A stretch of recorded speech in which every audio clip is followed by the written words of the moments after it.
Vous cherchez la solution pour filmer pendant des heures du contenu? Eh bien, vous êtes sur la bonne émission, Formation Vidéo Pro, donc l'émission qui démêle pour vous les techniques audiovisuelles. Filmer pendant des heures, évidemment, quand on filme du séminaire, du concert, du contenu d'information, c'est primordial de répondre à cette question. Quand j'ai démarré mon activité, c'est pour vous donner un peu une idée de la galère que c'était. On filme, c'était avec Sébastien, le marketeur français. On avait 3 caméras. Et derrière chaque caméra, au pied, il y avait plein de cartes P2 qu'on devait insérer et retirer, dérocher au fur et à mesure. Et c'était juste l'enfer. L'enfer pour faire ce travail de dérochage parce que c'était très long. Et puis en plus, il fallait tout archiver correctement. Après, au montage, imaginez cette galère. Alors que maintenant, vous pouvez avoir un fichier.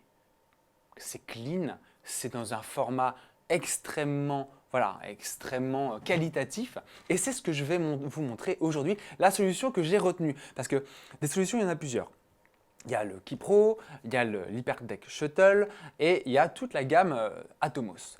Et donc, on va s'attarder à cette dernière solution de chez Atomos puisque c'est celle que moi j'ai retenue et je vais vous donner les raisons. Donc, pour vous présenter ça, j'ai fait un petit montage assez sympa, comme ça vous pourrez voir l'écran. Donc voilà, la GoPro qui est fixée sur un bras magique sur le Samurai Blade. Donc celui-là, c'est la version Samurai Blade.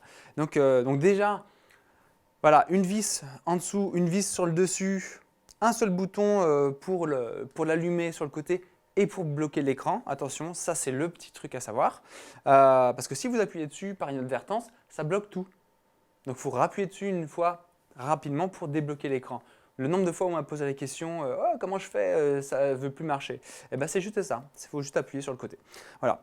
Et sur ce côté-là, sur le côté gauche, vous avez, voilà, c'est là que vous rentrez le disque dur. Voilà.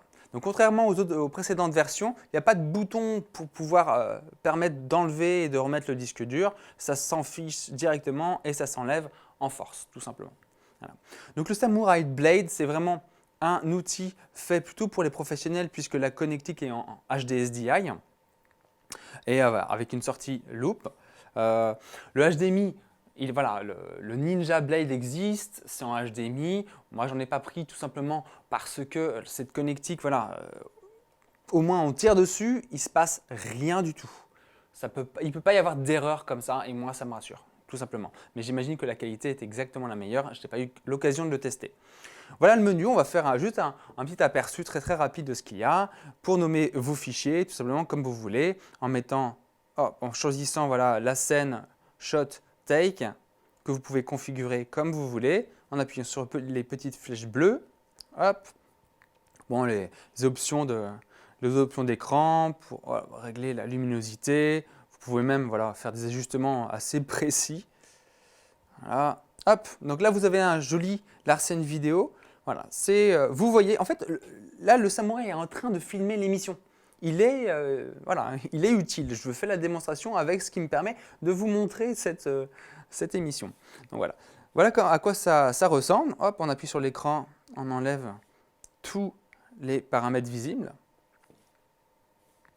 Voilà, start, stop, un vue-mètre. Vous appuyez toujours sur les petites flèches bleues et là vous avez accès à toutes les pistes son que vous pouvez enregistrer dessus, ce qui est assez sympa. Et vous avez même, ça c'est vraiment un petit bonus, vous avez vraiment voilà, le petit cadeau, le délai, régler le délai voilà, pour que, comme moi, vous passez par une régie qui va traiter le signal et qui va décaler voilà, le son par rapport à l'image, vous pouvez resynchroniser ça avec cette option d'audio delay. Voilà. On va retourner dans le menu. Bon, pour l'éteindre, date et heure, les infos, le timecode. Voilà, il n'y a rien de très folichon là-dessus. C'est très simple, on va dire. Quand on connaît, on va dire, les outils professionnels, c'est parfait. Ensuite, on va voir, eh bien écoutez, moi ce que je préfère, ce que j'utilise le plus souvent, c'est ça. Ce que j'apprécie dans le Samurai Blade, dans cette gamme dans les Atomos, c'est ça. C'est-à-dire que vous avez des outils qui vous permettent voilà, de passer en fausse couleur, de voir qu'est-ce qui est surexposé, sous-exposé. c'est ce que j'utilise le plus, du picking, voilà, pour voir les zones qui sont nettes, qui sont floues. Là, en l'occurrence, je passe par la GoPro, ça n'a pas l'air d'être parfaitement net, mon truc. Voilà, voilà. Du Zebra.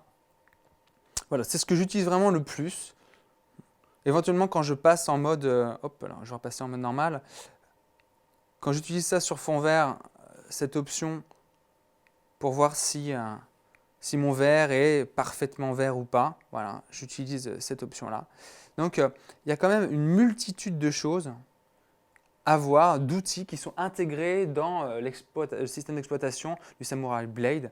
Et c'est vraiment un outil très, très agréable à utiliser. Ici, en plus, vous avez voilà, des options pour… Alors, c'est vraiment très, très peu visible. Je suis vraiment désolé parce qu'il y a à cause du Larsen. Mais voilà. Tac. Donc, c'était un aperçu assez rapide du Samurai Blade. Cet outil, là, à l'heure actuelle, il coûte à peine plus de 400 € hors taxe si mes souvenirs sont exacts. J'ai regardé ce matin, 450 €. C'est vrai que pour 100 € de moins, vous avez un HyperDeck Shuttle. Alors, pourquoi celui-là plutôt qu'un autre? C'est que là, au moins, vous avez un écran. Et ça, c'est relativement pratique voilà, à avoir. Vous n'avez pas besoin d'un écran et d'un enregistreur. Lui, il fait les deux. Et en plus, c'est en 720p, ce qui ne gâche rien. L'autre avantage, effectivement, c'est que vous avez au dos, alors là, du coup, je vais repasser sur une autre vue, vous avez au dos un système de double batterie. C'est-à-dire que si une batterie est épuisée, ça passe automatiquement sur l'autre. Et ça, c'est plutôt vraiment quelque chose de très, très, très sympa. Ici, vous pouvez choisir, voilà, 1080i 50, vous appuyez dessus, vous passez en 1080i en 25, il va combiner les deux trames pour ne faire qu'une seule image. Vous choisissez, alors là, vous n'avez que du ProRes hein, sur cette version-là. LT, c'est le niveau de compression, c'est du ProRes, mais il y a un niveau de compression quand même. Light, 422 et HQ. Voilà. Donc, vous choisissez votre niveau. C'est vrai qu'avec un disque dur de 480 gigaoctets, je crois que je peux enregistrer en LT 18 heures d'affilée. C'est vrai qu'avec ça, on est assez tranquille, hein, très tranquille. Voilà. Eh bien, écoutez, c'était à peu près tout. On voit voilà, le disque que j'utilise, effectivement, 480 Go. Je mets que des SSD. Tout simplement pour éviter la surchauffe. Ça m'est déjà arrivé, alors c'était pas avec le Blade, mais c'était les anciens samouraïs, que je vous déconseille parce que la connectique elle est vraiment galère. C'est du micro HDSDI et franchement voilà, c'est ça mais en version mini. Je vois pas du tout l'intérêt et surtout que ça rajoute une connectique en plus intermédiaire qui est un risque et qui peut lâcher, qui m'a déjà lâché entre les mains. Donc ça c'est pas intéressant. Donc voilà pour la Samurai Blade. J'espère que cette émission vous aura plu. Si vous avez des questions, posez-les. Je me ferai un plaisir d'y répondre. Et puis, surtout, testez, allez-y, partez en tournage.